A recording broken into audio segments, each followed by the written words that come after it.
Hi there, my name is Shinong and welcome to Talk in Korean. Today I'm going to talk about how to use the expression let's in Korean. Okay, let's get started. In English, we use the expression let's when we suggest doing something together. Let's comes from let us, which means I want you to do this with me. So, let's is used to make a suggestion or proposal that includes both the speaker and the listener. For example, let's go home, or let's eat lunch, or let's meet tomorrow, and so on. To be more polite, in English we use expressions shall we or why don't we.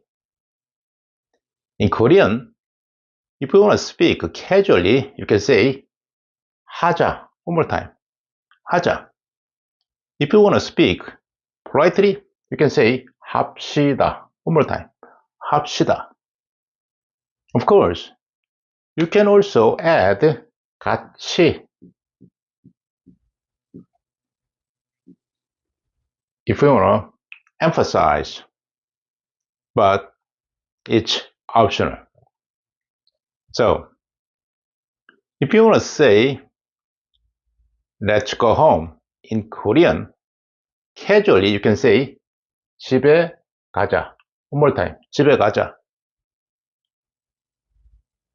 Politely, you can say 집에 갑시다. One more time. 집에 갑시다. Here, 집 means home. And 에 is a particle used to show direction, similar to in English. You got it? Excellent. Today, I've covered how to use the expression let's in Korean. In the next lesson, you'll be learning how to use the expression can or can't in Korean. Remember that. The key to learning Hangul quickly is practicing as much as possible. A new video is going to be uploaded to this channel every week. If you like, click the subscribe and follow along. Thank you for watching today. See you again next time. 다음 시간에 또 만나요. 안녕.